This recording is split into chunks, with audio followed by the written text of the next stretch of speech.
मंदिरात गेल्यानंतर त्या देवाजवळ आपण जेव्हा नमस्कार करतो त्याचं जेव्हा नाम घेतो त्यावेळी मनाला शांती लागते ती वेगळी।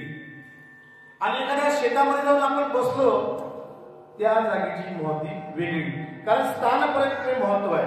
त्याचं एक उदाहरण सांगतो।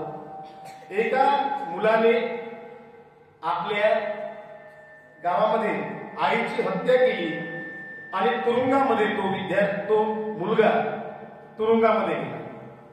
आता तो 2 महिने त्या तुरुंगामध्ये राहिला आणि 2 महिन्यानंतर त्याची सुटका झाली आणि तो दुसऱ्या तुरुंगामध्ये गेला। नंतर एक मुलगा गावामध्ये भानगड झाली आणि तो भानगड झाल्यानंतर त्या तुरुंगामध्ये त्याला टाकलं।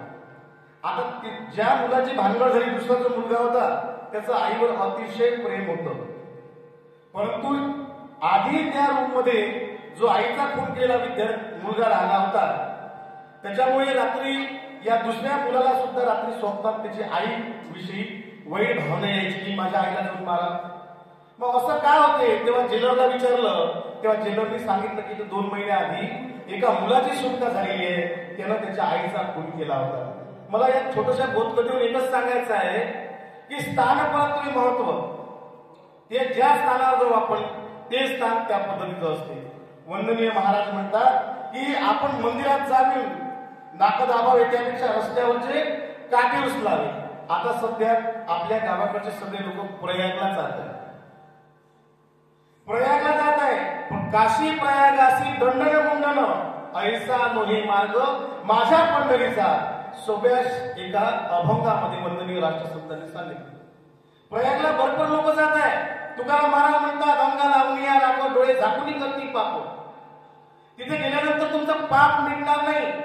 अनेक लहान मोठे ज्यांना समजत नाही ते लोक सुद्धा तिथे गेले। परवाच्या दिवशी एक व्हिडिओ व्हायरल झाला, एक साधू लहानपणी त्यांनी दीक्षा घेतली होती, पण तो आज तो 48 वर्षाचा होता। ज्याच ठिकाणी स्त्रिया कपडे बदलवतात त्या ठिकाणी तो अर्धा तास मोबाईल घेऊन महिलेचे चित्र विचित्र फोटो काढत होता। योगी भोगी बने तो क्या है?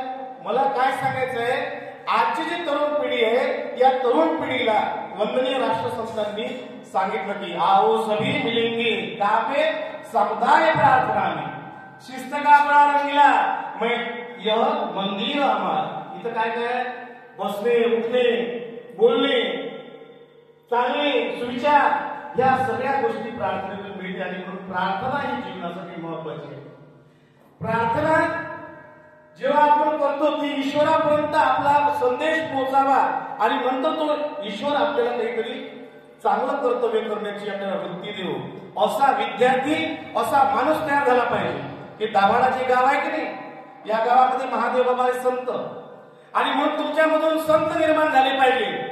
संत जरी निर्माण झाले नाही तर एक चांगला माणूस निर्माण झाला पाहिजे, हीच आपल्या गावाची खरी सामुदायिक प्रार्थना होईल असं महाराज म्हणतात। महाराजांची खंत होती की गावागावातला तरुण या कोवळ्या कळ्या माझी लपले रवींद्र शिवाजी विकसता प्रगतीतलं समाज शेकडो महापुरुष। या तुमच्यामध्ये बसलेल्या विद्यार्थ्यांमध्ये या छोट्या माय बहिणीमध्ये आदर्श पुरुष आहे। या ठिकाणी महिला उन्नती अध्यायामध्ये महाराजांनी सांगितलं विद्या गुढी थोडं आदर्श मातेचे उपकार गर्भापासून संस्कार बालकावरी जिच्या हाती पाळण्याची दोरी तीच जगात उतरती म्हणून शेकडो गुणी गाई मातेची थोडी। आजची मुलगी सुशिक्षित आहे, शिक्षण आहे, आजचा मुलगा सुशिक्षित आहे, शिक्षण आहे, पण त्याला संस्कार नाही। संस्कारहीन विद्यार्थी बनत आहे। यासाठी आज संस्कार झाला पाहिजे। त्यासाठी घरचा जो मनुष्य आहे 65 वर्षाचा 70 वर्षाचा 50 वर्षाचा आई आहे 50 वर्षाची, हिच्या हातामध्येच खरी संस्काराची तिजोरी आहे। बाप म्हणून पोराला हे 20 रुपये घे आणि जा खरला, तो जर पाणी टाकली जाता 2 दाणे खात असेल